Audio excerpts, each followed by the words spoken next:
So here's the issue.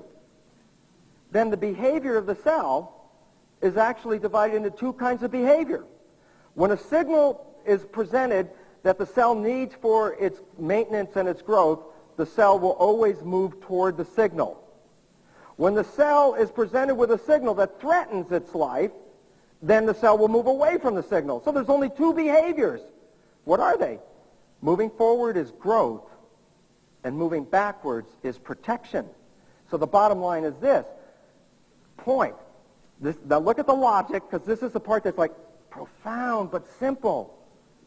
A cell moves forward for growth, moves backwards for protection.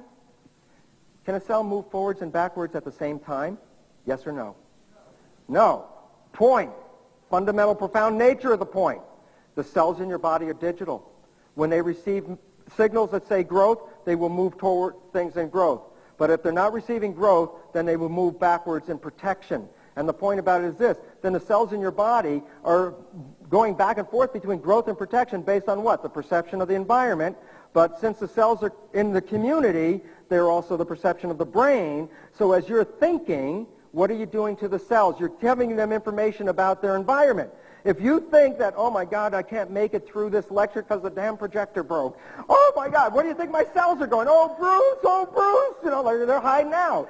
On the other hand, it's like, cool, we can make anything, we can do anything, we can survive. And what are the cells going to do? Well, they're not going to shirk backwards, they're going to move forwards in growth.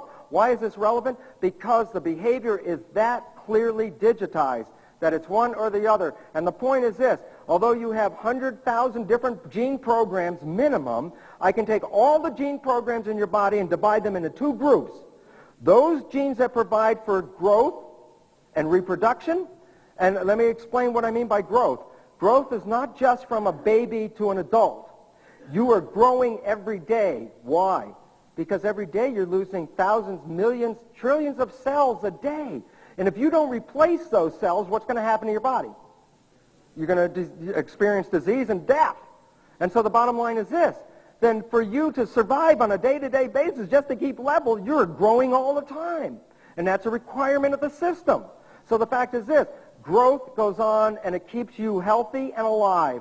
And then the issue is this. Once you reach a certain age, then the genes, there are also genes for growth, but growth of the next generation. So the growth genes are for you or for the next generation. So those are growth genes, okay? On the other hand, growth, as I said, is only when the cells are moving forwards. But when cells are moving backwards, they exercise protection programs. So there's another set of genes in your body, or your cells, which are involved with your protection. But the point about it is this.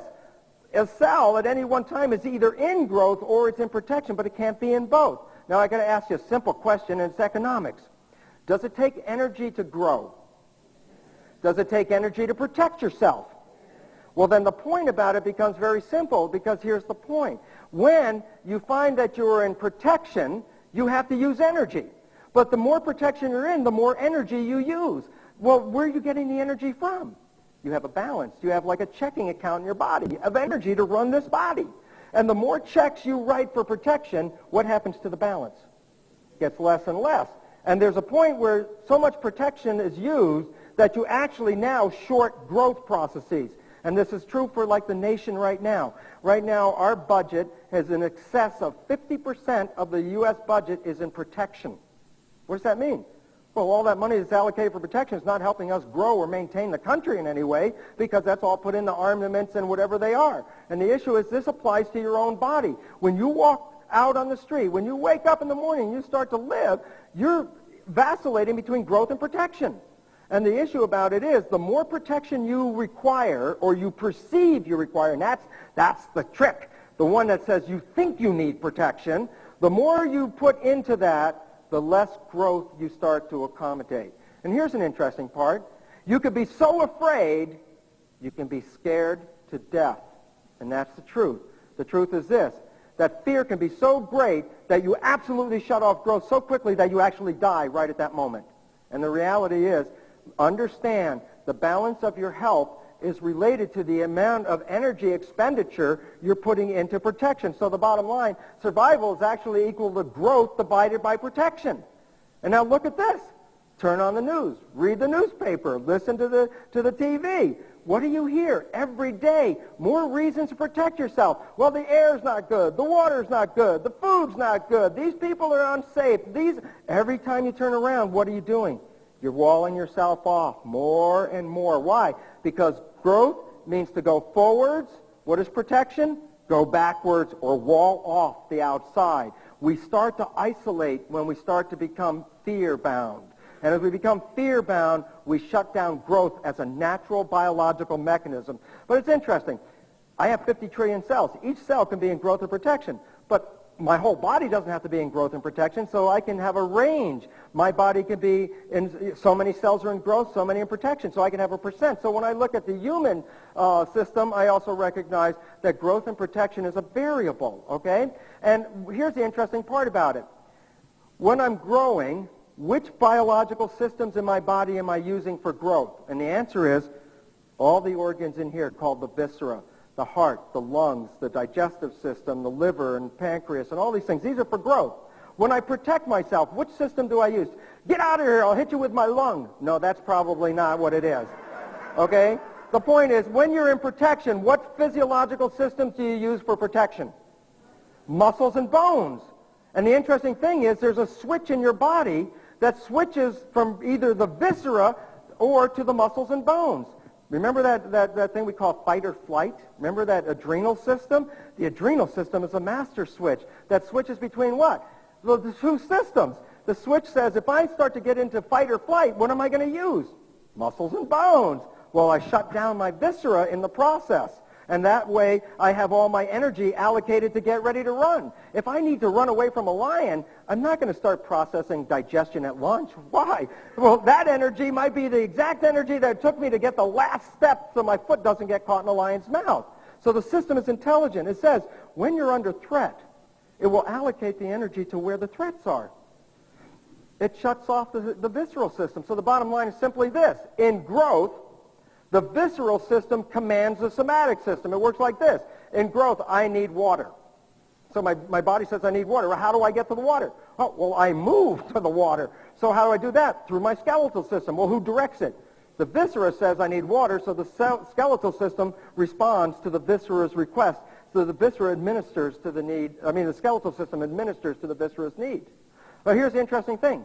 My viscera says, Bruce, you need some water. So I say, okay, let's go get some water. So I start to go get some water, and right away, there's that lion right in front of me. And the fact is this, at the moment I see the lion, well, what do you think I'm going to do? Still go get the water? Nah. Really, at that point, my somatic system says, the hell with the water, we're running. So what's going to happen is I suppress the viscera when I activate the somatic system. And the point is, they're bound to each other. It's called the autonomic nervous system, sympathetic, parasympathetic for the words. But the fact is what? One pushes the blood into the skeletal system, and the other pushes the blood into the visceral system because the blood is nourishing it. So the bottom line is that humans are different than the individual cells because we have this graded effect. And here's the beautiful part about it. And you know this. Love is the maximum nourishment for growth. When you're in love, you will run to that place wherever it is. You have to go over the mountain or through the mountain. You will be attracted to it so much. Why? Because love provides a whole system, all the hormones and connections of the system to do what? Provide for your growth and your maintenance and your health. However, the moment you get in fear, then what do you have to do? You back away, you wall yourself off, you separate from the environment, and the consequence is this. Protection from the environment cuts you off from the environment. Cutting yourself off from the environment cuts you off from life. Now, the issue is very interestingly revealed, especially in kids in Eastern Europe where they have so many orphanages. I always thought that these kids in Eastern Europe were in the orphanages because all the wars going on over there. It turns out that's not true. The kids are in the orphanages because the parents are still having babies because of whatever their religious beliefs are, and they can't maintain them. So orphanages are dumping sites for kids that parents can't maintain, not because they don't have parents.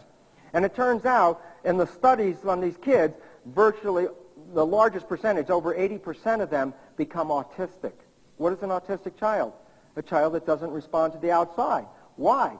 Because in the protection required to survive, the child walls itself off. And as a result, look at the pathology that results. These kids do not interact with our lives because they put a barrier between them and the outside world. But what else happens to them? Every growth parameter is reduced by from 30 to 40% or more. Their size, their height, their physiology. Why? Not getting love is losing the nourishment. Not getting the love means that if you're not getting love and support, then you're also then trying to protect yourself. In the absence of love is fear. And the result is fear will shut off your system. And I'll explain exactly how that happens in the human. There's a master switch. Every one of us is affected by it. The system in medicine is called the hypothalamic pituitary adrenal axis. It affects every one of us, and it works like this. Stress is something that's perceived by the brain. Remember, perception. If I think of a signal as this is a scary signal, then it's stressful to me.